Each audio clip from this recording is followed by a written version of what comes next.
film about a criminal industry that's sweeping the world. You imagine that you've got counterfeit mineral water, counterfeit apple. We found that. We found counterfeit medicines in the pharmacy. It's the story of the brands we think we can't live without, and demand gone wild for their copies.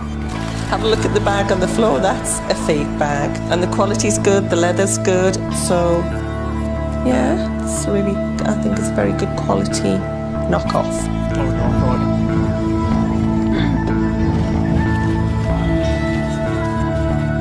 How China became the superpower where everything is made and everything is faked. This is how much? How much? For two, how much? Sometimes it goes to Europe or United States. It all depends on the market. If there's a market, the goods will go there. Capitalism's growing out of control. Welcome to the counterfeiter's century.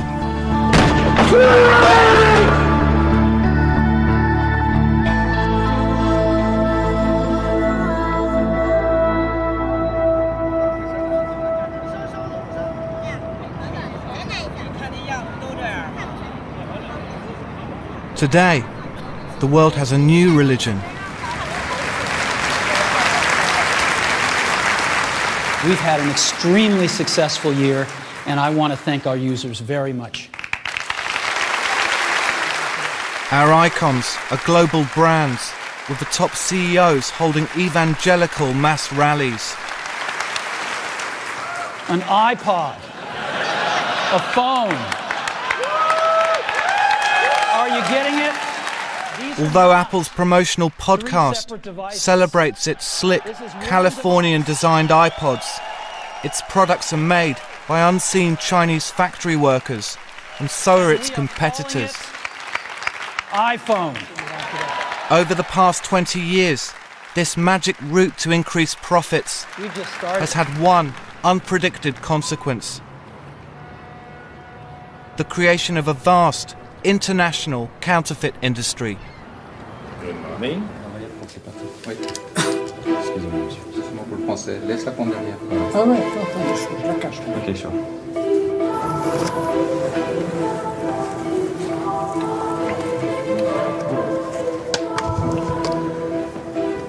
Oui, je vous entends bien. Can you make up Should I look level? Just look at my eye, look at me. Yeah. In January 2007, the senior executives of 20 of the world's biggest corporations came to Switzerland to declare war on the fakers that are threatening their profits. It's a worldwide organization we have in front of us. We must be aware of that huge threat on our society. It's very, very dangerous, and it's more and more important now. We have in mind that it's between 5 and 10%. It depends on the country, but it's increasing very, very dramatically. 20% of Germans' cigarettes are counterfeited one way or the other. 20%. And in all industries are really affected now. Many of these brands have never gone public before for fear of damaging our faith in their products. Now, for the first time, they're appealing directly to us, their consumers. Thank you for being here. I don't know if you already have heard about BASCAP, which means business action to fight, to stop counterfeiting and piracy. It's the world's biggest anti-counterfeit conference. I know that it's not tea time, but nevertheless, seized in Sweden, coming from Lebanon, with origin China, through the US. Now you've got the complete telephone. It works, but now you've got the packaging, which is fake, the guarantee, which is fake, the invoice, which is fake. And you receive that. It's sold in the normal shops, even the condoms. Perfect. That's quite scary. That's scary because the final destination was Africa, of course. And there are little holes in, that means that it kills. That kills, definitely. 1,200 delegates have come from all over the world, but the speeches strangely avoid naming the greatest faker of all until it's time to answer the journalists' questions. We have been reading a number of things since the recent years on counterfeiting and trafficking. And the name of the country, China, comes all the time at the top list. This morning, so many speakers spoke, but none of you mentioned China. Can I know why?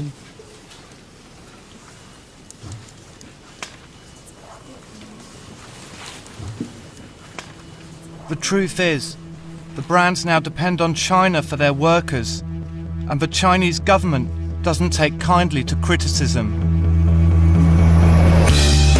Until 30 years ago, China was a sworn enemy of capitalism. Then it allowed the first foreign companies in to open their factories. Armed with their designs, China has now become the People's Republic of Counterfeiting.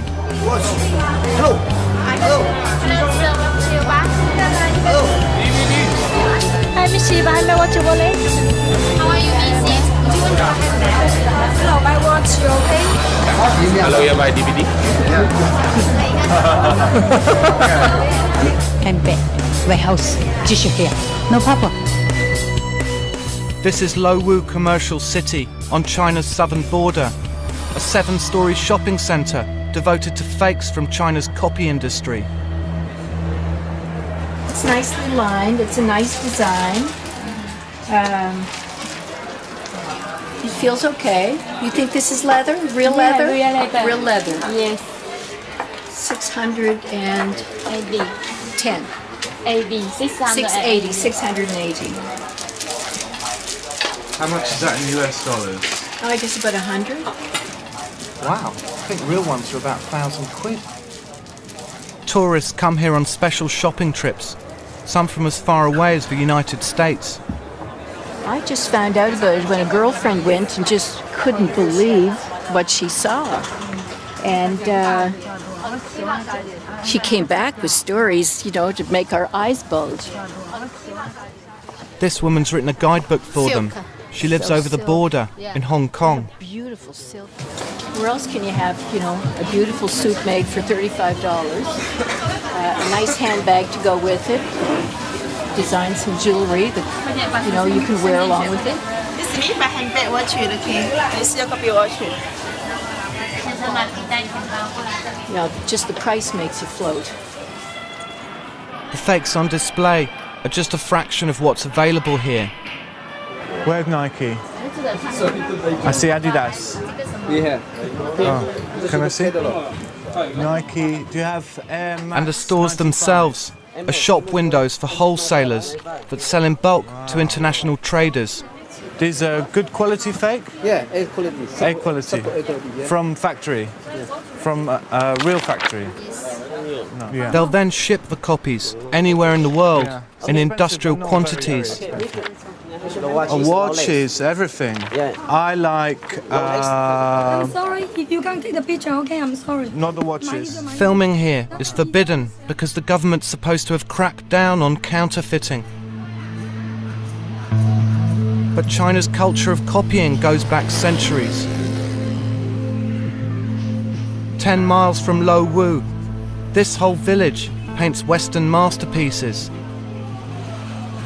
刚开始的时候，我也不是专业做梵高，什么都做，梵高、莫奈、雷诺阿。后来这个梵高的销量比较大，慢慢订单多了，就专做梵高了。要是没有梵高的话，我们现在还不知道是画什么画。 Mr. Zhang can knock off a Van Gogh in 40 minutes. He sells them to traders in Hong Kong for $1 a piece. 好奇说你的画最终挂在哪儿了？它也没有一个固定的位置的。你也不关心这个？我们关心也没用，我们拿过去，你就是找到他的客户，人家客户他也不会接受你，因为做生意就是这样的。因为我们已经阅读过梵高很多资料了，了解他是怎么样一个人，那么他用笔啊，我们尽量去接近他的用笔手法。那我刚才说为什么还要喜欢他呢？他的画好卖，好销，我们也正好从这个里面能够赚点利益，是不是？ Because of its unrivaled ability to mass produce anything cheaply, the brands continue to find China irresistible. And it's changing the way we live. Eat Burberry British! Eat Burberry British! Eat Burberry British! They are essentially a retail company.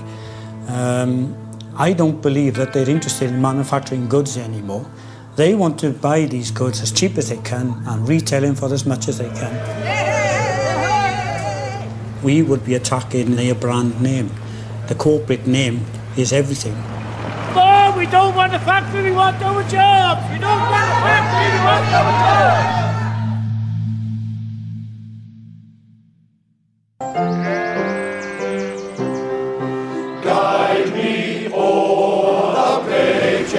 China's transforming our lives. Its products are now sold in every high street, making the goods we buy remarkably cheap. Even the most expensive brands are outsourcing to China now. And it's killing Western manufacturing. All the factories at the top end of the valley have all closed. So it would be tragic, there'd be nothing up here. In September 2006, iconic British firm Burberry announced that it was closing one of its last UK factories and moving production to the Far East. The actual factory is making a profit, so they want to make more of a profit, obviously.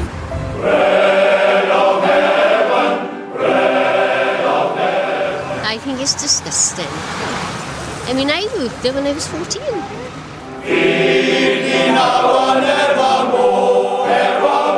I'll never buy Burberry's again. I am ashamed of the word Burberry.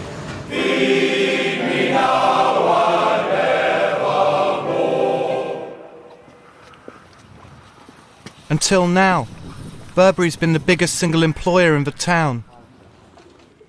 300 families have relied on it for a living. We had an announcement. This woman came down, stood on a stool and said we was closing, factory would be closed, but the union fought and said that they wanted this 90 days, what do you call it, to fight for the redundancy. When did she say this then? When did she September the 6th. Storman Wayne Howard was getting £375 a week. What would you do if your son said he wanted to go into manufacturing? In closing, I tell him he's off his head. He's off his head to go into that. Why? Well, because it's cheaper abroad and it's not, you know what I mean? To make clothes here, it's going to be too dear, isn't it? And they're going to get them made abroad. I had a suit last week in Asda's, £19. Now, where's that getting made in? I bet that was getting made in China, isn't it? £19 for a suit. Or India, whatever it is. People can't afford to make that. Yeah, could you? £19. Last week's paper, buy a suit for £19 Asda's. Unbelievable, isn't it? And a DVD player was £9 this week, innit? Tuesday advertised Asda's. £9 for a DVD player. Where's that getting made? That's not getting made yet, is it? People got to make profit, but not profit like ours, you know what I mean?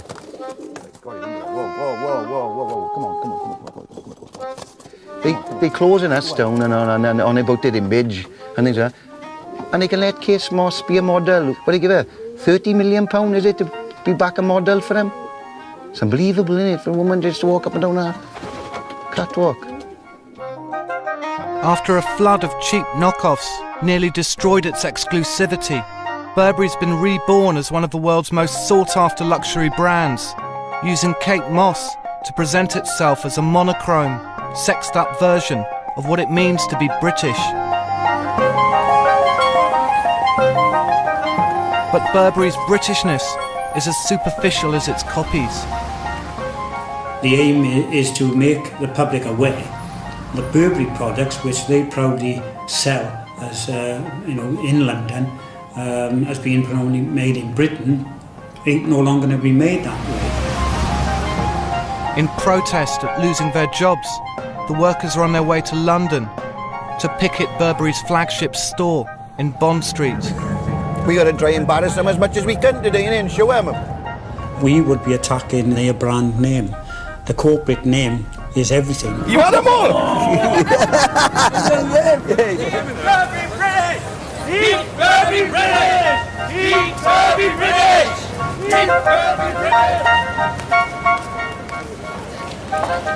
Excuse me, I've got £20 worth of vouchers. Could you tell me what I can have for it? Sure, yes. We had these. Last year, Burberry made record global sales. Purchase something. What are you looking for exactly? It's a small gift? Yeah, anything for £20. For men's or for ladies? Yes, for men if you could. For men's, oh right. Or ladies then if you wouldn't. Men's department over there. The vouchers were part of Wayne's Christmas present from the company. That's £19, is it? Thank you. Oh, thank you, sir. Thank you. Thank you. Hold it up, hold it up. Look at yes, Wayne. Hold it up so we can see it. £19 for a scrunchie. Look at that, a scrunchie. Oh, that looks lovely. Do you reckon? Look at me, In modern business, image is everything. As a peace offering, Burberry promised to give the workers their old factory in Treorchy. The brand doesn't need it anymore because the future for them is in China, where the average garment worker gets £15 a week. Save Burberry jobs! Save Burberry jobs!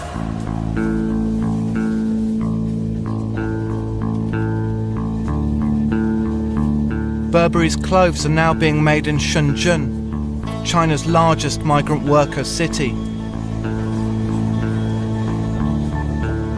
Every year, millions of people come here from all over the country to find work in the factories.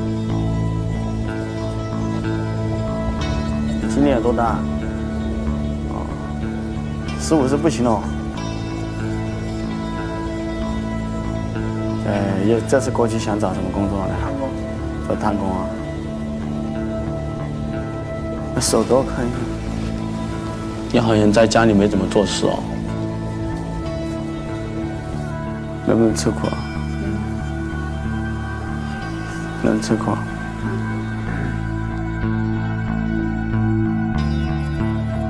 30 years ago, Shenzhen was a fishing village. Now it's bigger than New York City. Many of the world's biggest brands are made here, and so are their counterfeits. 好的，好，我看到了。 Wei Gang is part of China's new breed of businessmen. 7 years ago, he came here as a factory worker. Now he recruits them, both for the brands and for the syndicates that are secretly making their copies. 你做了2年，做了一年多的时间服装时间的话，你感觉做服装怎么样？还可以吧。很热爱你的岗位吗？爱呀。 The brands want skilled labour, so those that don't make the grade will end up working for the counterfeiters. 你是希望找一个什么样的企业呢？做车位吧。做车位。车位是非常辛苦的。我可以的。也可以。 As the fake factories are illegal, there are no regulations to protect workers' safety.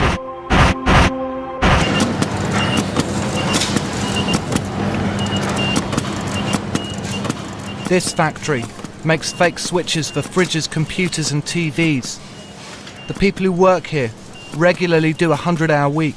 那刚来的时候肯定有一点点不习惯的感觉，就慢慢的就会好一点。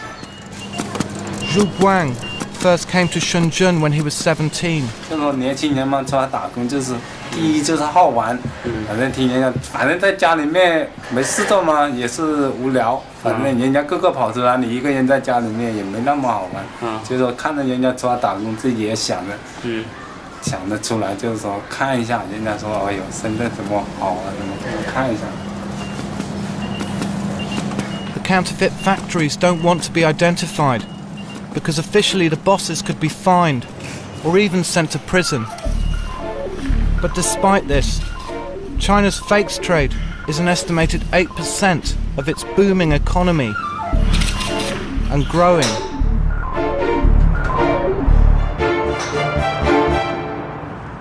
This club here is a copy of a Galloway golf club, and these are widely available in shops in China, and large quantities of them are being exported to other parts of the world. This is just one brand that's affected by this problem. All of the other famous brands of golf clubs and other sports equipment and apparel and so on have the same problem. I mean, that was such a freak of luck. Ex-detective Peter Humphreys lived here since the 80s. Just clipped it. He was one of the first people the multinationals hired when they discovered they had a problem with counterfeits. Not very good, this club. A lot of Western businessmen and multinationals seem to leave half of their brain on the doorstep on the way into China. They might hire someone in a bar, or they met him on an airplane. They hire this person because he's Chinese and he speaks English or he speaks German, and they think he's great, and he seems to be a very good communicator, and he's able to get things done for you. At 3 years later, you find out, now that this guy is the general manager of your China operation, you find out that he's actually been bilking you for these 3 years. There was a lot of that kind of mishiring that went on, especially in the 90s. These kind of people, the unscrupulous elements, then gradually put together a sort of shadow supply chain or a shadow value chain. They imitate, they replicate the entire business of their multinational employer or their multinational partner. And that's how a lot of the counterfeiting has developed to this very sophisticated level that it's reached today. The leader Deng Xiaoping told China to get rich is glorious, and everyone's doing this, and it's hardly surprising that some of them will try and take shortcuts to get rich, and those shortcuts include things like copying other people's products, copying their goods and so on, copying their name. Counterfeiting really goes to all kinds of extremes here. The quest for profits has now gone beyond ripping off foreign companies. 现在我们就来开始做人工鸡蛋，人造鸡蛋。 Almost incredibly, the counterfeiters have found a way to fake nature in order to make money. 所以现在这个蛋白、蛋黄的溶液都准备好了。这个下面最关键的要做出假鸡蛋来。 In January 2006, fake eggs were discovered for sale in 3 Chinese cities. They contain industrial chemicals that can cause dementia, but are cheaper to mass produce than it is to keep chickens. 不错，很有弹性，很结实，不会破。下面就要做整个鸡蛋了，放进去，再拿手去动了。 In modern China, anything can be faked. And if there's money to be made, it will be.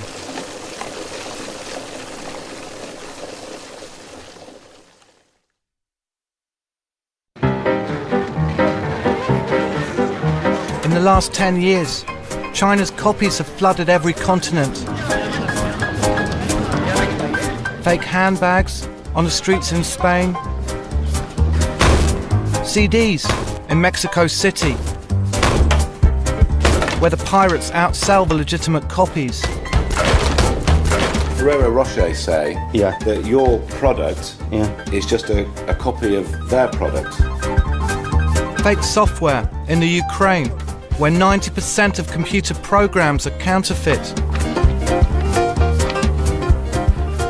No, this with the customer Chinese name. This product made in China is this is just English name. This is Chinese name. Fake medicines in South America, Asia and Africa which potentially kill people. And in June 2007, the biggest bust in European history when German customs intercepted 300,000 pairs of fake Chinese Nikes. The brand's response has been to hire a new generation of Chinese detectives. Hello? And ask them to track down the counterfeit factories. If there's money to be made, they can make it fake. That's what they make. With money to be made, yeah, they can make one fake, one fake. Thanks to technology, the fakers no longer need the brand's blueprints to make their copies. Even high-tech computer products are being counterfeited. Have you raided places here? Yes, for producing the land cards. I was involved with it as a buyer, and I was the one that arranged the raid. So I know both ends people, the people coming in and say hi to me while the subjects on site being caught. And suddenly I just disappeared from the scene. So it's only obvious that I'm the one who set him up.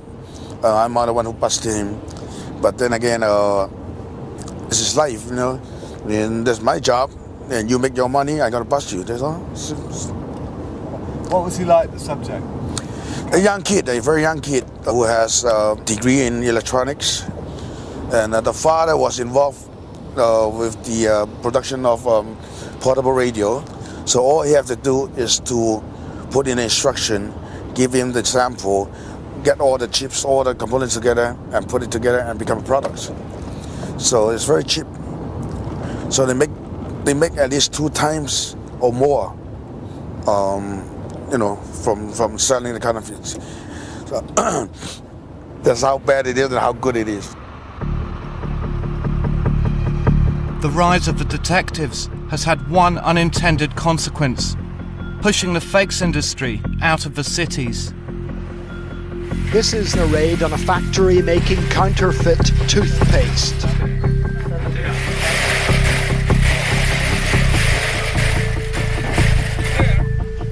We've seen entire stakeholding communities growing in different parts of China. For example, you may find one little town that's entirely dependent on counterfeiting the strip lighting products of a particular well-known electrical appliances company, like Philips, for example.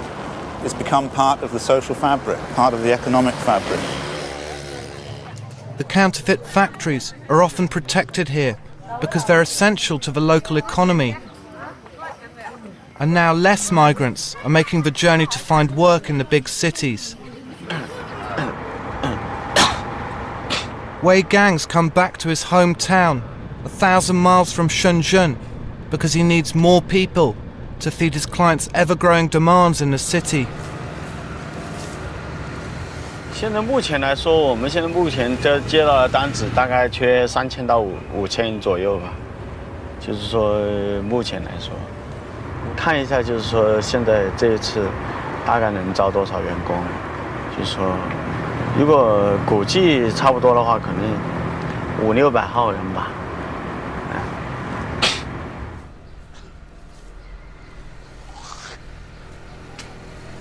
一会儿想商量是不是？对对，那这谁赢的？那谁赢？谢谢啊！就这么着吧，就这个了。啊，干杯！干杯！干杯！干杯！干杯！干杯！就说赢得啊！啊，就哪个赢得都没用。Wei's father's a rice farmer. His uncle used to work in Shenzhen's factories. 董总，才这么大，我们都去，是吧？收了个全都是家具。谢谢我们以这个投产品。不管什么200，这我们是，有没有收钱，至少我们是凑合你们。可能虽然又是我们再来，还不是哈，收入新茶在我们国家的话，收取的是最重利贷。 They're proud of Wei's role in helping China on its way to becoming the world's biggest economy. And many Chinese see the copying of foreign designs as a kind of justified revenge for centuries of economic bullying from foreign countries. But China's counterfeit boom is also built on exploiting its own people. The last raid I went to, I was trying to find, fakes and machinery that made the fakes. and I heard children's music, and I immediately thought, wow, you know, it's a great management. They got daycare for their workers. Then slowly I realized that's not daycare. The children are the workers. If people think that buying a counterfeit Chelsea shirt or something, or fake sunglasses doesn't really do much harm, they should come with me. I'll give them a tour. They can spend a day in one of these factories and see how they feel about it. Because I've seen it all. It's pretty twisted. Ray Tai's been running Adidas's anti-counterfeiting operation in China since the 1990s. I had this one instance where Adidas had raided the same factory 3 times. And I went to the last raid. And when we got there, the officers of the Enforcement Bureau actually poured a cup of tea for the factory boss. Get this, it turned out that the factory boss happened to be the local Communist Party secretary. And shortly after that, I basically shut down the program. Because of corruption?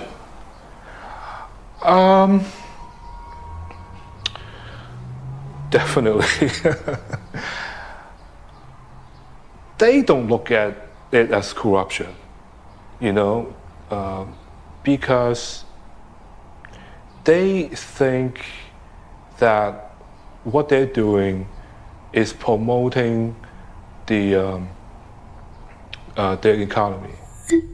Because there are so many factories now making fakes here, Adidas has given up on raiding them altogether. If you just raid that factory, maybe that factory will not do it again. But the person who placed an order still exists. That person is just going to place the order with another factory. Having become unstoppable in China, the next step for the counterfeiters is getting the goods to their customers in foreign countries. All I can say is expect the unexpected. Nothing is impossible in China. If you're ordering to Mexico, if we order in big quantity, which is enough for him to send 2 or 3 of his technicians, they can send people to Mexico to stay in a flat just to assemble watch all day, and they're not allowed to leave the premises. That's how they do it nowadays. Even sending people out to do the assembly for you at destination. Now they're exporting the labour force and the factory. Hi Chris, I've got the photographer with me.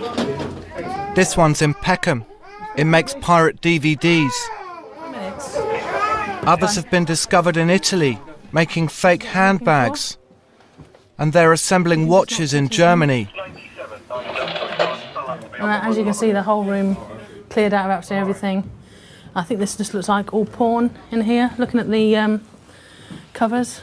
So you've got Zoophilia Extra, and again, that looks like a dog as well. Is that a horse? Is this your room? My son's sleeping. My son's sleeping. I come in. Where's your son? Son here. Downstairs? Yeah. If you talk again, you'll be going out and your son will be staying here, okay? Okay. You've been told once already, don't do it. So this film here, Flags of Our Fathers, hasn't even been released yet in the cinema, let alone on DVD. And they've got it here in this DVD supply house. Sit there for me. No, this end, this end. This end, here. Here. Here. Super. That's enough talking. Okay, I give you so you sit down here. Okay, that's fine. Thanks very much, but no talking, yeah? I've told you why you're under arrest and I've cautioned you. I think you understand English a little bit better than maybe you were kidding me in the first place. But yeah, this is my baby, my husband. Okay. Well, we'll sort you out an interpreter, but you're going to be going back to the station, okay? Give me this. Baby. Yeah, what's in there?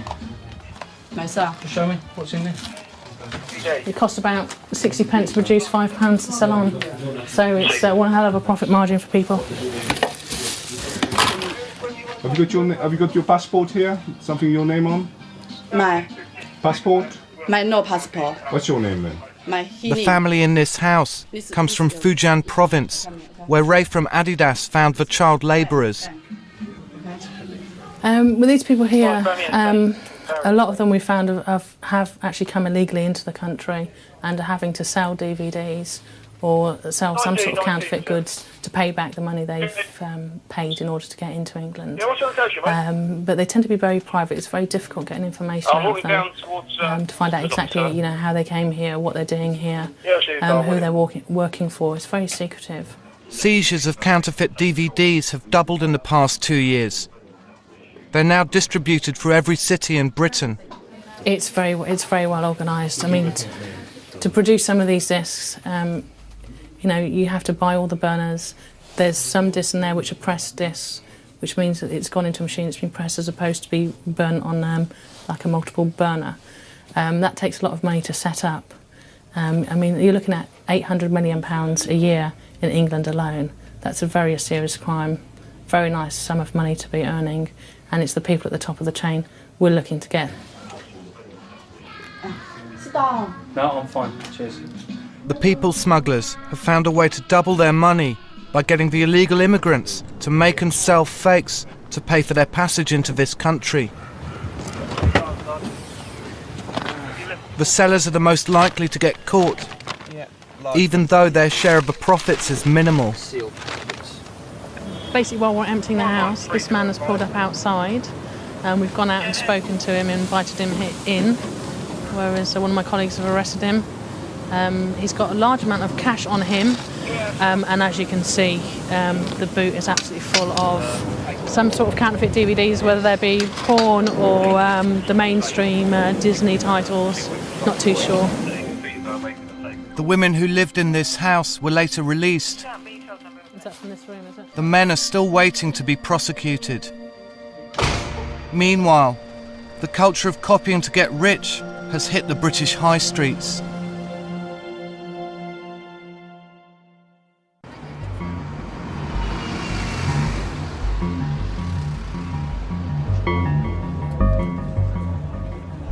We live in a consumer society, with demand driven by a media paid to deliver us to their advertisers, the brands.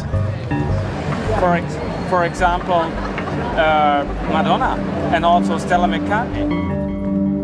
Topshop, a chain that has risen to retail greatness on the back of its ability to sell cheap versions of catwalk fashions, is launching its new line of clothes based on the much photographed wardrobe of supermodel Kate Moss, the face of Burberry. Yes, everybody does.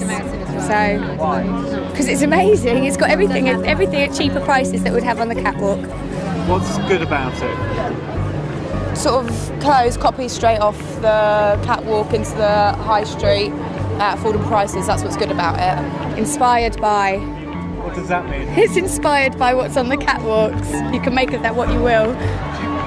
Having made a career out of wearing £1,000 dresses, Kate Moss is helping Topshop sell their imitations for 50 quid, made in Chinese factories.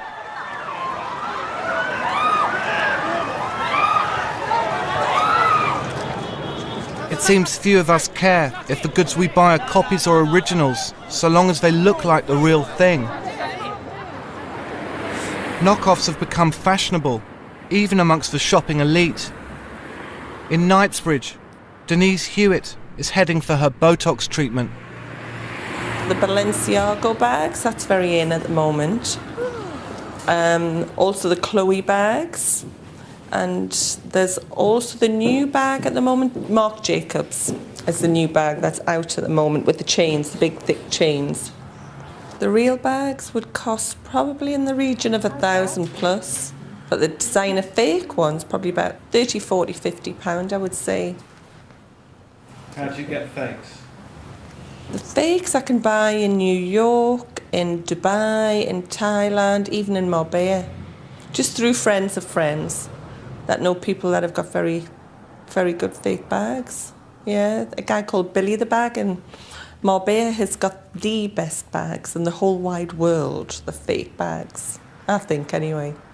And every time I'm in Marbella, I spend some time with Billy just to have a look at his bags, you know. Our girlfriends will be there and I'll be in England and they'll say, Billy's got this bag, Billy's got that bag. So I always know I can get a good fake bag from Billy the Bag. Relax.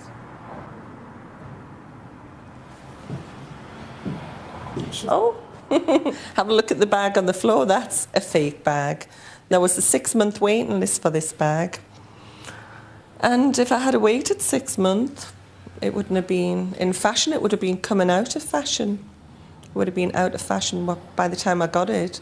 And if I had spent over £1,000 for it, whereas that one cost me €100. And the most exclusive brands still won't admit they're competing with counterfeits. Yeah, it's really, I think it's very good quality knockoff. And it seems many of the multinationals tacitly accept that getting faked is just the price they pay for getting their goods made in China. But as the fakes get better, cheaper and more plentiful, the monster they've ignored for so long is becoming a threat to consumers. Luxury goods just represent now 1% of what we seized. But, you know, they've got the power to put pressure on the politician makers, on the public awareness, they've got these powers. World Customs Officer Christoph Zimmermann's come to London to pursue his organisation's war on counterfeiting. Whilst the faking industry is quietly spreading over the world, the closest the designer labels get to publicly acknowledging the issue is turning up to a fancy lunch hosted by an American fashion magazine. I'm very excited about this. We're introducing a website, hopefully by the middle to end of March, and it will be called fakesareineverinfashion.com. And it's meant to... The world's biggest criminal industry was going to be defeated by a website inviting users to join the fashion police and report counterfeit retailers. I now have the pleasure of introducing our keynote speaker today. It's an honor to have Christoph Zimmermann with us. Mr. Zimmermann is an anti-counterfeiting expert and works with the World Intellectual Property Organization, Interpol, and now World Customs. Please welcome Mr. Christoph Zimmermann.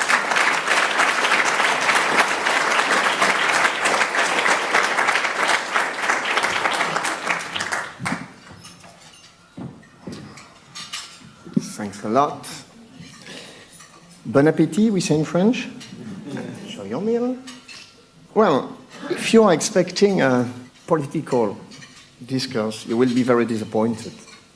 We can make a website, we can have public awareness. It doesn't work because in front of us, we've got fraud organizations which got more money than us. They are more clever than us. They do what they want, when they want. A couple of weeks ago, in the UK, they seized 400 kilos of counterfeit medicine, but not the traditional counterfeit medicine like that, you know.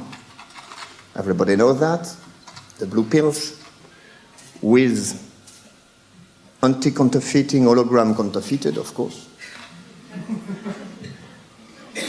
But this case is much more impressive. It's for the breast cancer. Okay? So we are not talking anymore about Viagra or whatever, we're talking about breast cancer. Fakes have moved on from designer handbags to potentially lethal medicines, and it's impossible for the untrained eye to tell the difference. One day, you will eat a fake medicine. One day, you will have a problem with foodstuff. You imagine that you've got waffle, counterfeit mineral water, counterfeit apple, counterfeit roses. We found that. We found counterfeit medicines in the pharmacy. So it's time to react, ladies and gentlemen. And thank you for your attention.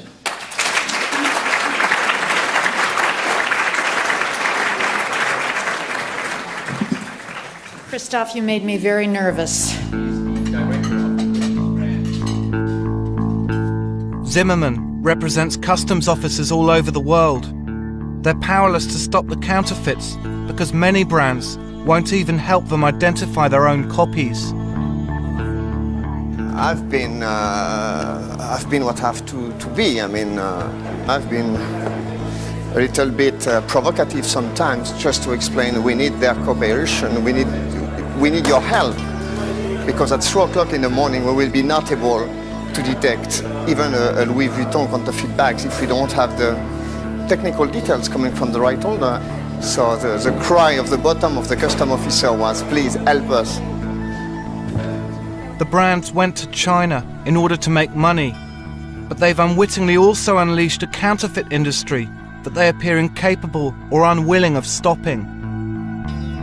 Our purpose, our concern is to know where this money is going. When you are selling a Louis Vuitton or Burberry handbag, this money is going somewhere. It's $500 billion per year, so that's the main important issue.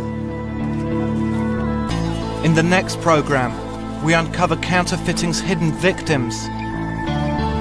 We go in search of the global crime syndicates that are now smuggling lethal fakes in industrial quantities. All the international fraud organizations have another way for money laundering. You will earn more money if you sell 1 kilo of pirated CD than if you sell 1 kilo of marijuana. It's easy, it's so easy. Following their networks from the Far East, through Africa and America, all the way to the British High Street. I totally trusted the chemist to give me the proper medication. So I don't know if they're fake or not. It's hard to tell. I don't think anybody will ever know.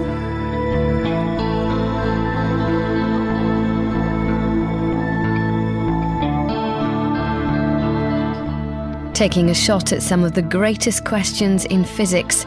Expand your mind with Stephen Hawking, Master of the Universe, next on 4.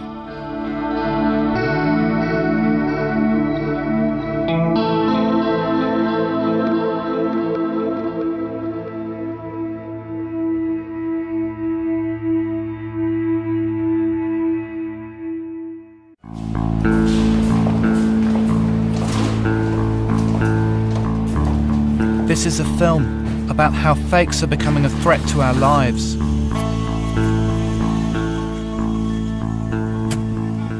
It's for the breast cancer, so we are not talking anymore about Viagra or whatever. We found counterfeit medicines in the pharmacy. So it's time to react. The brands helped create this phenomenon by outsourcing to the East, where work is cheap. 66% of the population live on less than $1 a day in this country. And there's 33% of the population live under 45 cents a day. That's horrific. Our demand for their goods is now out of control. And so is our demand for their copies. Have a look at the bag on the floor, that's a fake bag. The quality's good, the leather's good, so yeah, it's really, I think it's a very good quality knockoff. This programme goes in search of the criminals behind the fakes trade and uncovers their hidden victims. I totally trusted the chemist to give me the proper medication. So I don't know if they're fake or not. It's hard to tell. It's the story of how counterfeits are taking over the world and the authorities' attempts to stop them.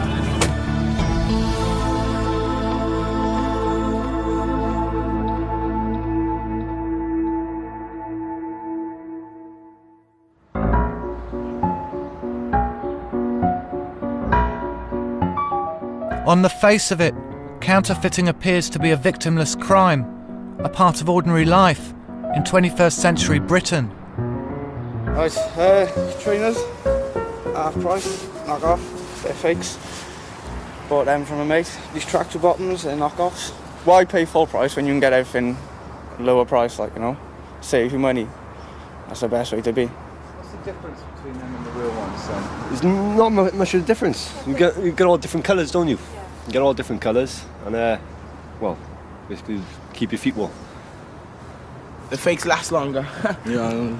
It doesn't matter if we wreck them either because they're only cheap, you get me?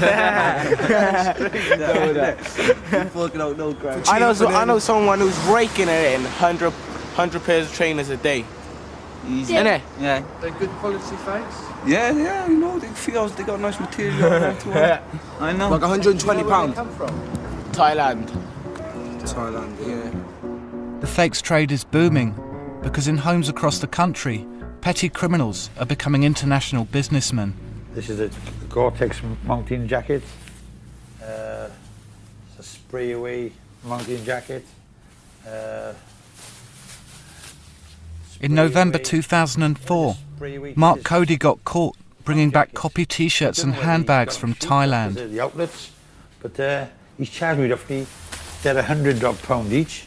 He's charged £40. He said you make yourself some money, so I don't really know.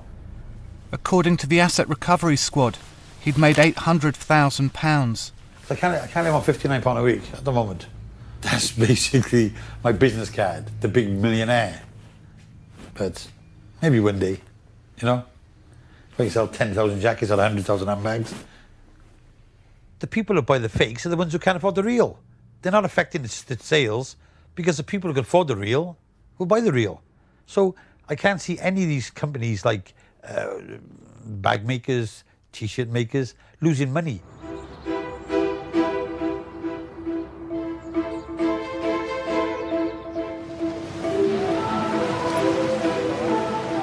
This is Pattaya, Thailand, where Mark Cody went to buy his copies.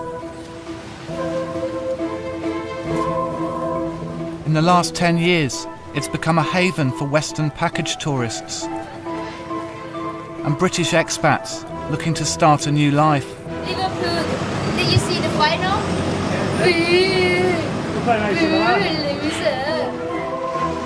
In the process, it's become the new Costa del Crime. It caters for every wish, desire. Pattaya has it. You know, there's drugs, gambling. You know, you hire a hitman jobby if you wanted one. Property scams, counterfeiting. It's the ideal place to do it. Ex-cop Matt Riley came out here in 2005. Most expats end up supplementing their income by way of counterfeiting. They can set up their own internet website, which will be, you know, your bog standard shopping website with, you know, maybe football shirts, for example. You got your grade A copies, which are 99.5% identical to the originals. They purchase them for just over £2, and they'll sell them for around about $36 US, which is a hell of a markup. The actual logistics of the whole project is phenomenal. Matt's part of a new breed of detectives, employed all over the world by the brands to investigate the fakers. But, do you have grade A, mate? Grade A? Adidas. Adidas, yeah. What colour? This colour? This colour. Yeah, I look for you. Okay. That is a brand new Chelsea shirt, which isn't even released yet. It's released in about 2 weeks' time. He spends his nights buying knockoffs in Thailand's street markets in an attempt to find out who's supplying the copies. Where have the designs come from? Have they come from Chelsea or have they come from a factory? So there's got to be a leak of information somewhere, like all places.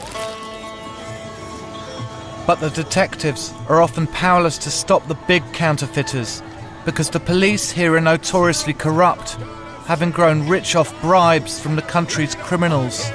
Jesus Christ, the iniquity of us all! Behold, the Lamb of God, which taketh Thanks to corruption, Thailand's become an established base for globalized crime syndicates, trafficking in fakes, drugs, weapons and human beings. Thou shalt see the glory of God.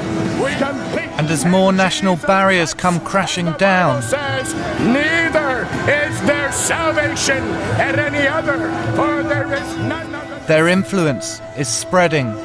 We must be saved.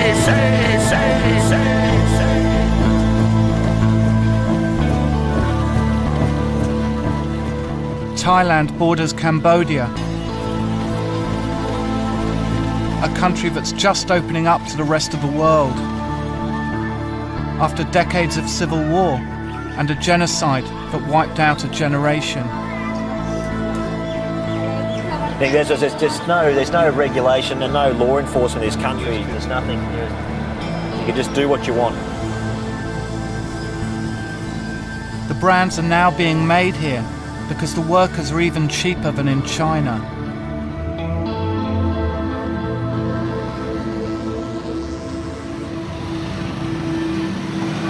All the brands, they can exploit people here. 66% of the population live on less than $1 a day in this country. And there's 33% of the population live under 45 cents a day. That's horrific. Despite having a fair pay policy, some of the richest and most famous brands don't even know how their goods are being made in these factories. This big garment factory here, they might hire anything up to 1,000 girls in there, and if they're getting paid $2 a day, well, we'd be very lucky. Because no one's checking, Cambodia is also a perfect place for counterfeiting. About a year and a half ago, there was claims that counterfeit garments were located in Australian stores, and they traced them to this garment factory. If you just go a bit further, just so the guards don't see us. They're useless, really, the police. The fakes factories are under armed guard because the counterfeiters are now buying their workers rather than paying them a pittance.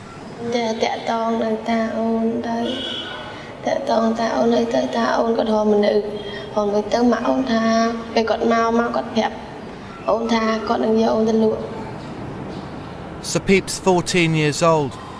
3 months ago, her mother sold her to a Chinese businessman. In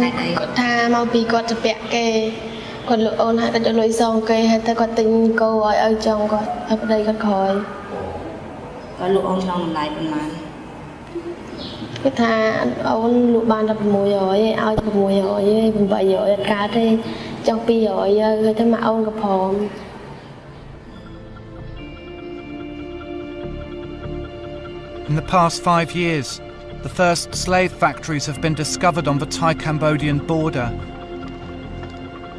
They've changed the lives of a few people who've seen them. To this day, I can still smell the urine and the vomit that was in that factory. Lawyer Ed Kelly couldn't believe what he was witnessing. And these workers that are working 20-hour days were chained to the machines upon which they were working. They were being fed from dog bowls. This changed this business from being a law practice to being more like a religion. Sapip was released by a charity and is now living in a hostel.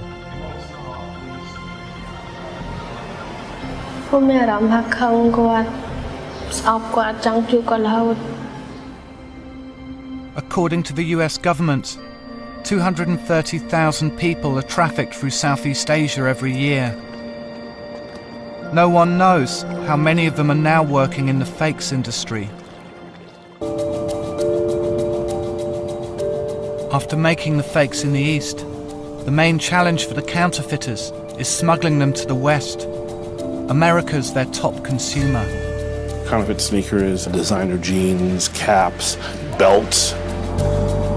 Airplane parts, automobile parts, food products, infant formula. 20 to 30% of all parts on your car, if you've had it repaired, are probably counterfeit. This is America's biggest port, Long Beach, California. The main point of entry for the fakes coming in from Asia. 13,000 containers come through every day. Customs seize just 2 of them. This was manifested as ladies' handbags from China with a value of like $1 each. I found Chanel, Fendi, and Coach bags. Wallets. How do you know when you're getting the real deal? There were 458 cartons. And I have no idea. I have to do an inventory to see how many bags are in each carton. Made in Paris. The box says made in China.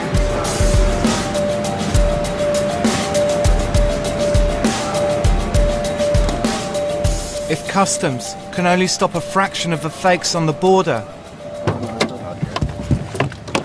the police too can only bust a tiny minority of street dealers. In LA, they're raiding 5 days a week. Yeah, copy. We got both our subjects. Go ahead and start seeing the other looks. Sorry, man, it's not for sale. Well, basically, we came in. We identified both targets. They were both here.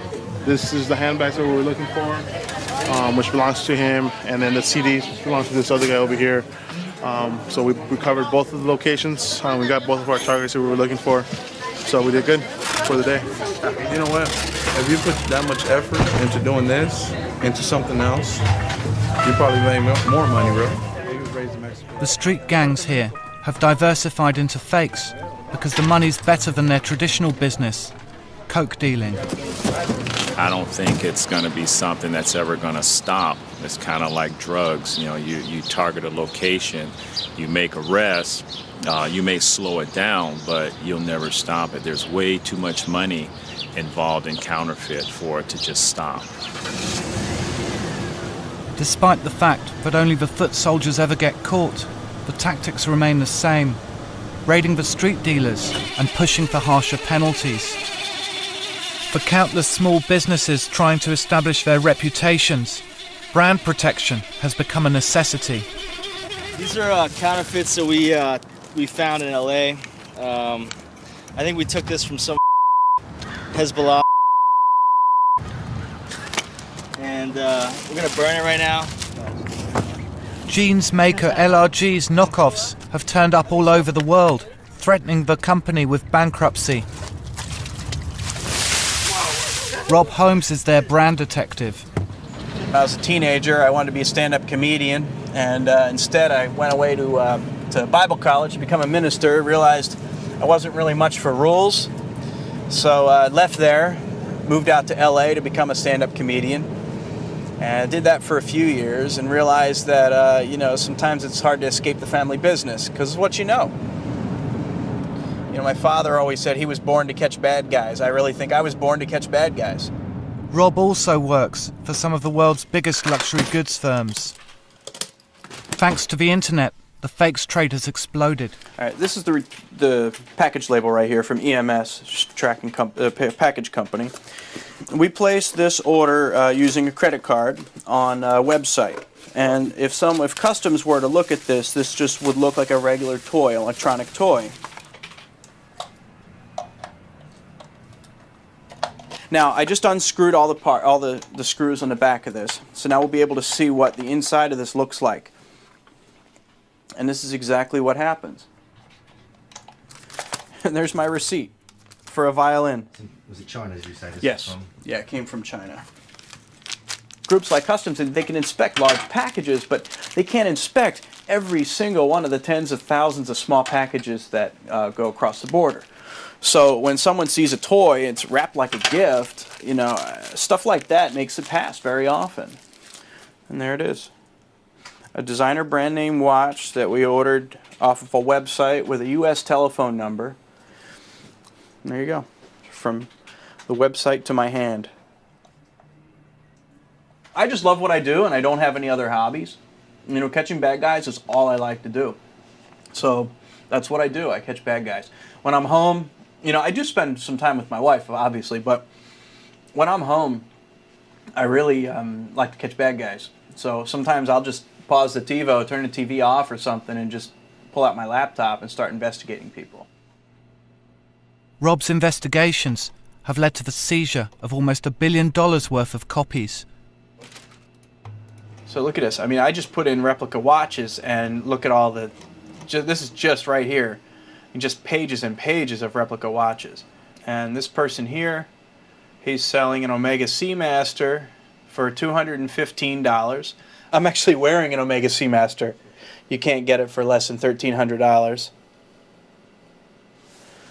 This watch here, retail price, $215. And it's being sold by a guy from Ilkeston, UK. Now, first thing I'm going to do, Google his username. There's 72 hits, and here he is selling the same Omega Seamaster on a UK-based site. And here he is. Here he says Derbyshire, but then he says Ian. So now we have a first name. Also, we have a home page that he claims to be his home page. So we may have some owner information. Well, right here, look at this. Good luck and warmest regards, Ian J. Baker. Next thing I want to do,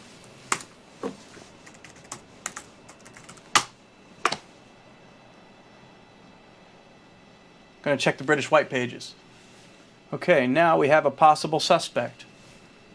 I.J. Baker, 14 Hedges Drive, Ilkeston.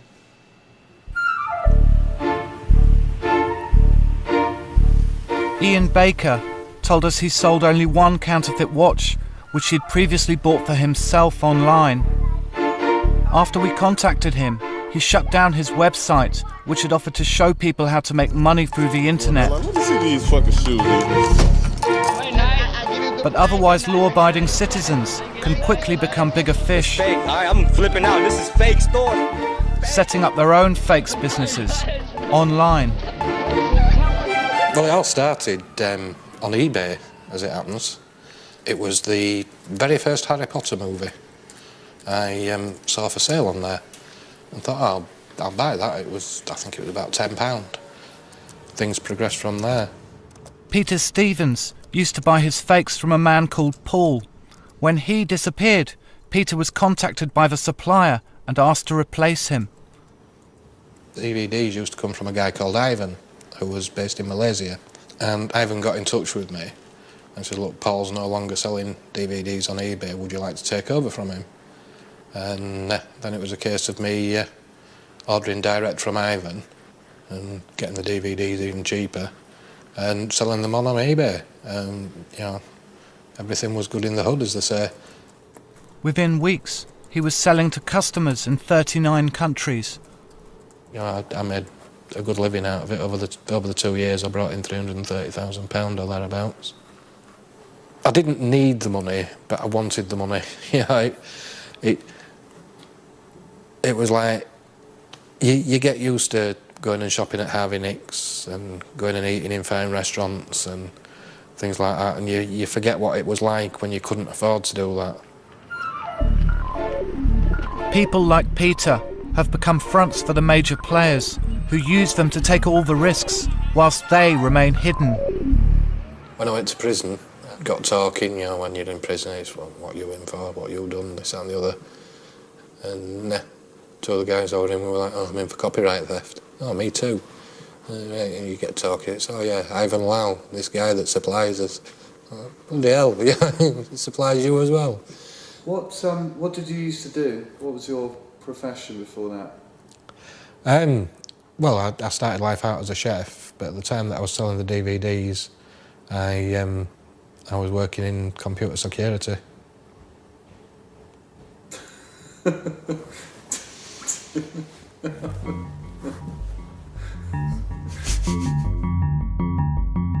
Ivan Lau was a fake name. Peter and the other distributors only communicated with him via emails. Little is known about the kingpins that are now running world counterfeiting. Getting close to them is increasingly dangerous. This one was particularly interesting because somebody attacked me with this and I disarmed him. The top investigators are taking extraordinary risks to try to uncover the syndicates. Not the usual stuff an IP lawyer. But there's no training for this in law school, that's for sure. Despite being sick with laryngitis, Ed Kelly was desperate to tell us about them. What we're seeing today is really the dark side of globalization. A trafficking organization now is similar to a multinational corporation. You have human resources, you have a CFO, you have accountants, you have lawyers, you have recruiters, you have people that specialize in logistics, you have warehousemen, you have shippers, you have truckers, you have distribution, and you have retail. All of those functions are functions that you would find in a Walmart and functions that you would also find in a highly developed criminal organization. All right? What personal experience do you have that makes you believe that? I've been in meetings posing as a lawyer who's helping a gang set up an offshore bank account so that I get intelligence about all of the different investors and shareholders, and they talk about it openly. You can see the scar. 2 weeks before our meeting took place, Ed's undercover work finally caught up with him. Here, a motorcyclist came and tried to slash me with a box cutter. I mean, that's the type of thing that you would find. That happened within 2 blocks of my home. So that means to me, they know where I live. And that's why my wife wants to move. And we're gonna move at the end of July. The syndicates are now targeting Britain. Gary Hayward, good morning. Hi, Nikki. This is a middleman working for one of them. Gary Hayward's been wanted since 2003 for his part in an international fake Viagra conspiracy. That's what we've seen, and that's for your lot, isn't it? But they're all coming in fours now. Oh, that's good. What can you do? Yeah, that's actually coming down. On the foil packs, we're actually going to be looking at $4 per tablet. Right. I know a guy, not a million miles from here, who is selling these on the internet. And in some cases is getting as much as £12 sterling per tablet. Tablet, yeah, I know. Within 6 to 8 weeks, I will be able to supply up to 1 million tablets. He's being filmed by private investigators, posing as fellow criminals. View this, I'll have to speak to To be quite honest with you, Simon, that if you can't make a killing at those prices, then you're never going to. No. That's confident I will. It's what you have to appreciate. Look, they're coming through the back door. I'll work that out for the price. You know, they're happy with what they're making. You know. Because you said you worked there, did you, for a while? I worked for 15 years. Good for me. Brilliant. Yeah. Absolutely superb. So you go to bank, you're a chemist or? No, I'm international sales manager. Oh, right. Hayward's claims were themselves fake. He was getting the drugs from a man in China who went by the alias of Victor Chen.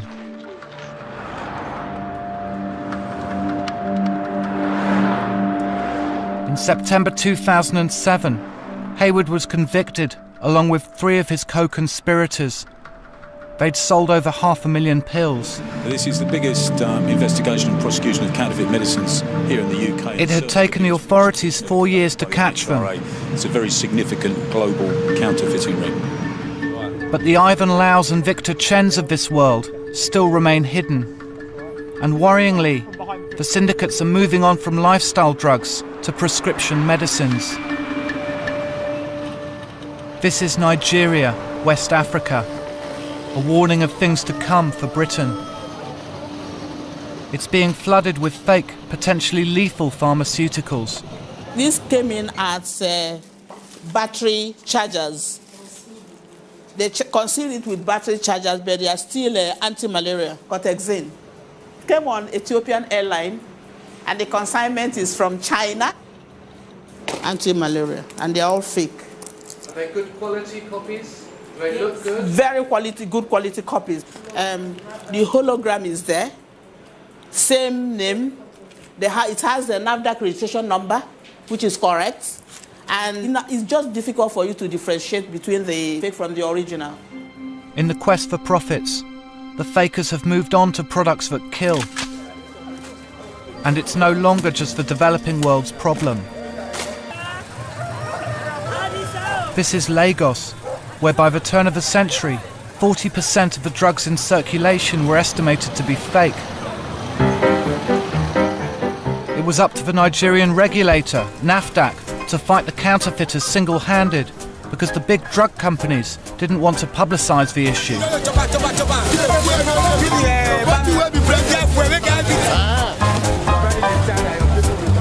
People didn't know that the medicines they were taking had little or no active ingredients because the regulators were being paid off by the counterfeiters. Fake drug catches up on every individual irrespective of your class.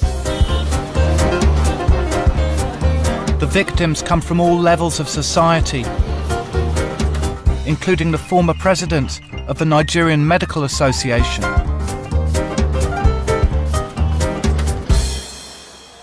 One evening, I was just in my office here, this same place. I started feeling dizzy. And suddenly, I collapsed.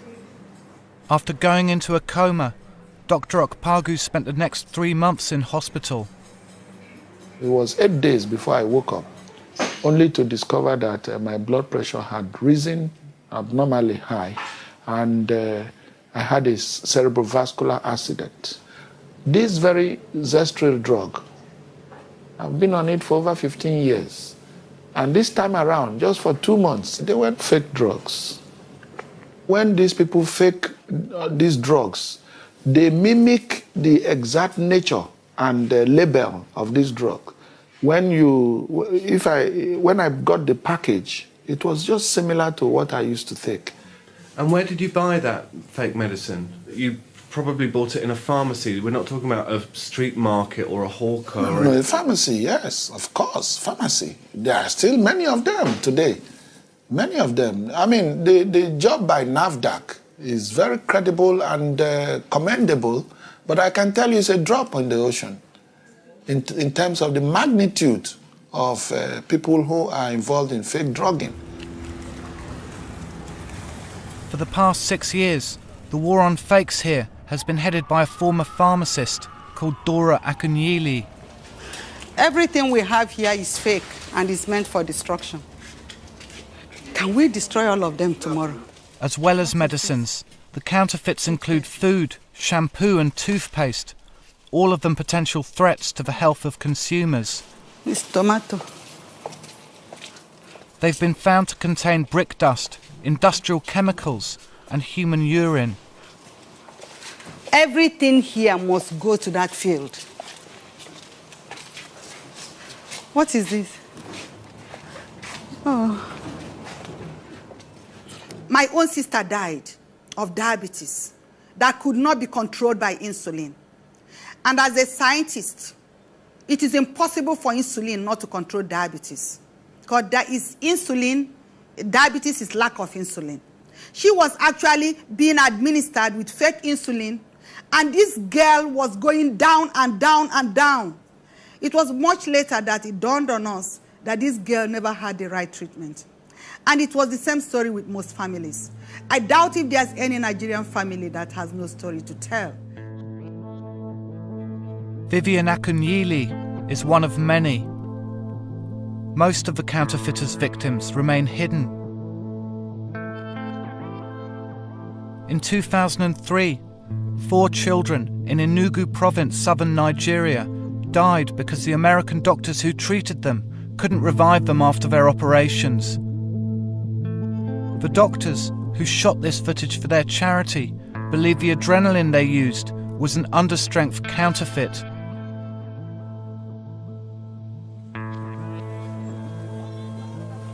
According to the World Health Organization, 1 million Africans die of malaria every year, mainly because of fake medicines.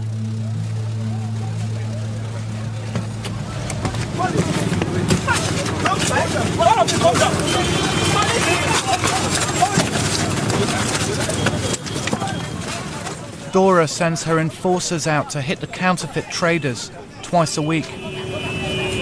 Very good.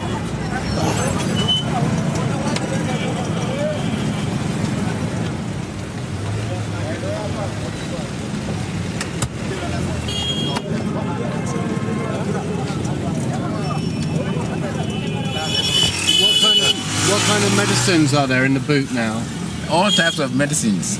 Antibiotics, analgesics, OTC drugs, anti-malarials, any type.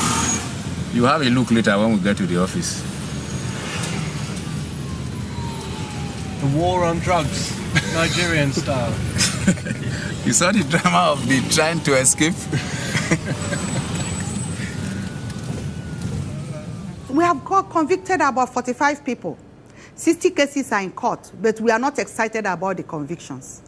Because the real big men behind the small boys that are working for them, we have not been able to convict any of them.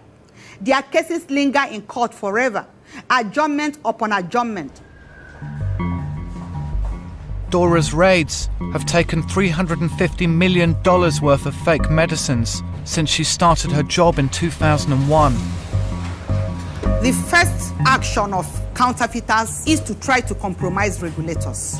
When that failed, they resorted to intimidation, harassment, blackmail, threats. One of the intimidatory aspects of their action was to deposit fetish objects in my office, which included a tortoise. They were not happy. And they had actually told a few people to tell me, they telephoned many times through their friends to tell me that it's either I pipe down and do the job as I should do it, or I would find myself dead and they would clear my family. The threats they made against Dora became a reality in December 2003. There was so much shooting that we thought it was Christmas bangers. And the back windscreen collapsed. And then I had a very big bang on my head. And the pain was so intense that when I got to the police station, I told them that bullet was inside my head. And the policeman said, "Shut up, madam. If bullet is inside your head, you won't be talking. It's a brush." Dora now lives under 24-hour protection. The men who bragged about shooting her are still walking the streets. The job itself has even become a security for me, because the drug barons are bitter, their relations are bitter, their boys, they have trained people. So they have people all around that are waiting for the day that all this security will disappear. In a world where justice can be bought by criminals, the war on fakes depends on the personal courage of a few individuals. When she leaves her job, Dora will lose her armed guard and will have to leave Nigeria.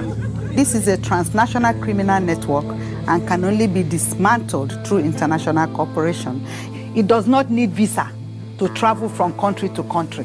So what affects us here actually can affect them in US or in Britain. In the past 4 years, the first fake medicines have been discovered in UK pharmacies. Legitimate sales of Lipitor make almost £6 billion a year for manufacturers Pfizer.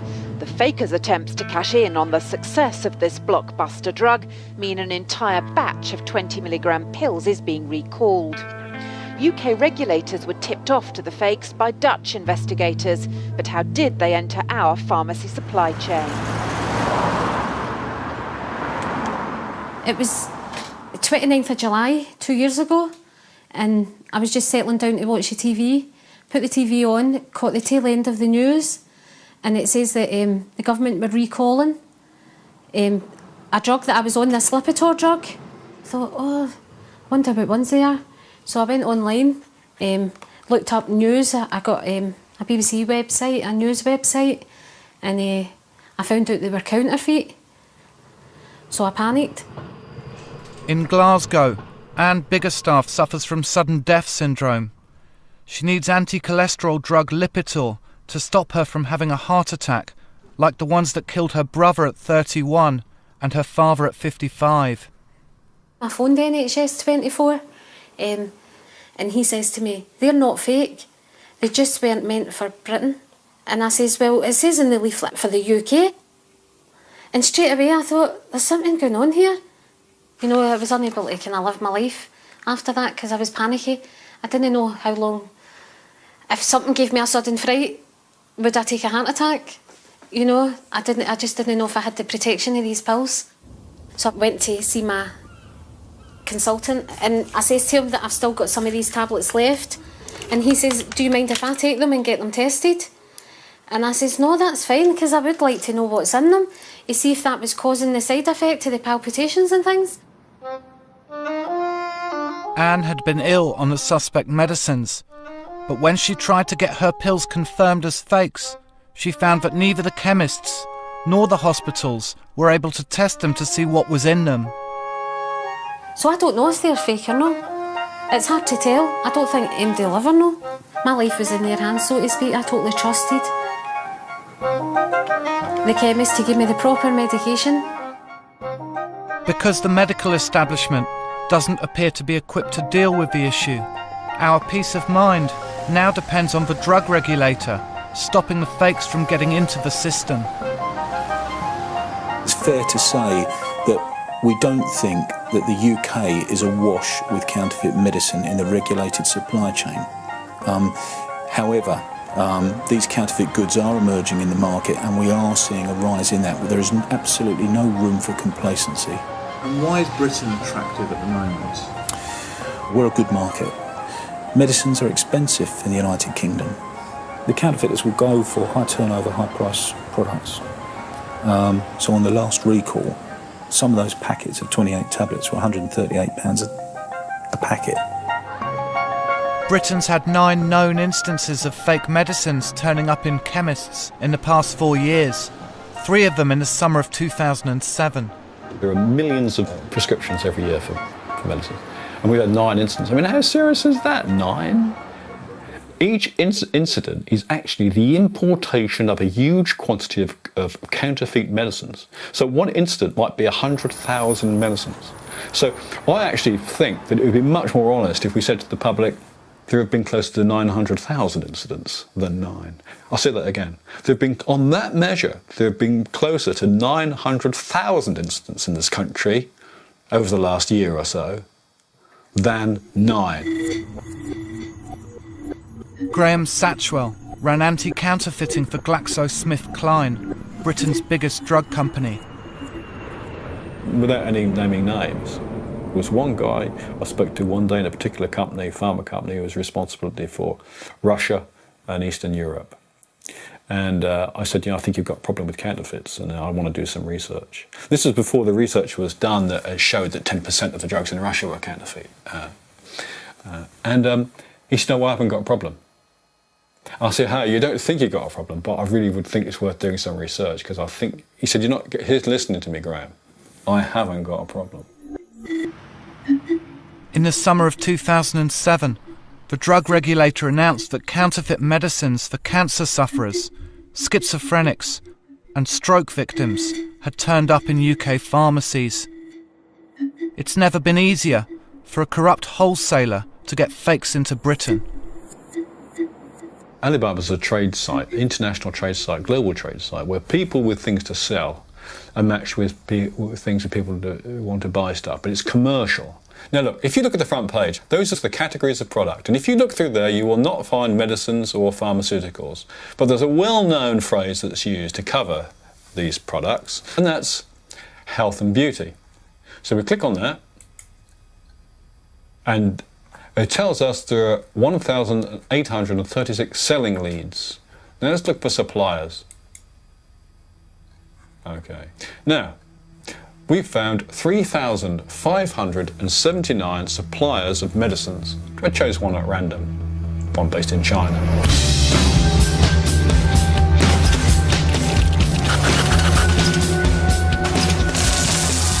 And that's where my new friend, Gabriel, As we expressed that we have more than enough experience to deal with this business, we did Cialis, Levitra and Viagra before, and perfect. We very quickly developed into a situation where he was prepared to make for me 20, 30, 40, 50, 100,000 packs.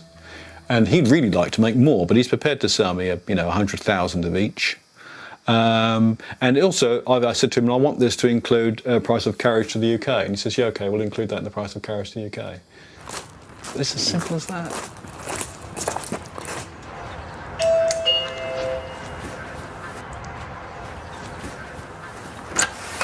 Hiya. Good morning. How are you? All right? Yeah, not so bad, thanks. Okay. Special delivery for you. Thank you. Let's have a look what we got. Right, this is the one.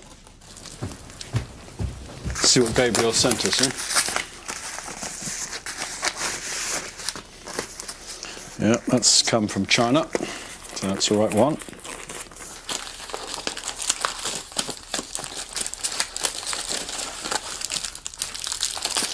Okay, I can recognise those tablets anyway. This is a GlaxoSmithKline drug, Levitra. This is the Pfizer drug, Viagra. And this looks to me like Cialis. So these are three very frequently counterfeited drugs. If these are counterfeit, then you can see that the quality of that is actually very good.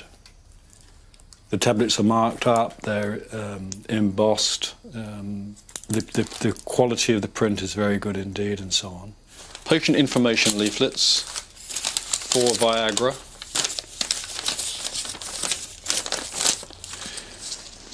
Packaging for Viagra. And I've got to say, if you look at this, it does not look as if this packaging has been used before. And what I mean is, this looks as if it's just come off the production line. We're getting really good now. I've got more confidence in this guy as the package rolls on. Because what we've got here are counterfeit holograms. So this is convincing evidence that this guy knows what he's doing. So as a villain, I would say this guy can do what he says he can do. And we can confidently order 100,000 a month of any product that we want, and he'll provide them at silly prices. So people who say, oh, well, our systems are good, we have a look, blah, blah, blah, don't understand the nature of the trade. This is the sort of quality of product that concerns me, in as much as that it would not be noticed by anyone in the system.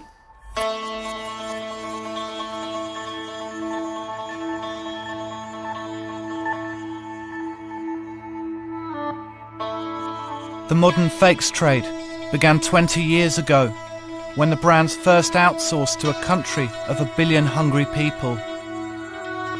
But as well as being responsible for most of the world's copies, Communist China is also counterfeiting's biggest victim.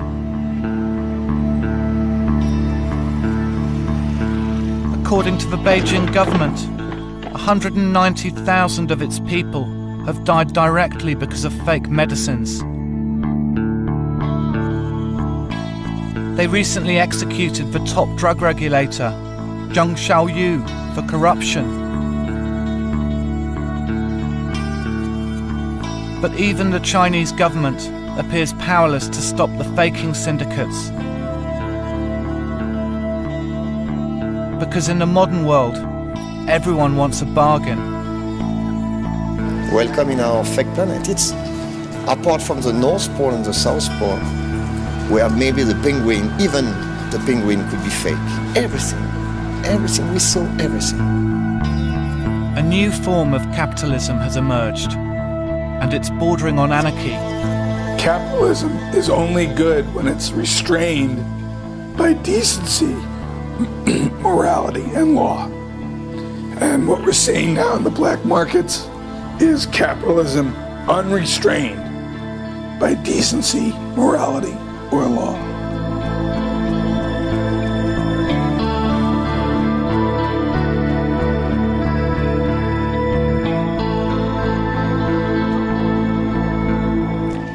10 stone takes on 20 stone. Diets from hell in super size versus super skinny tomorrow at 8. Do we still need a god? Stephen Hawking wants big answers to big questions. He's Master of the Universe next on 4.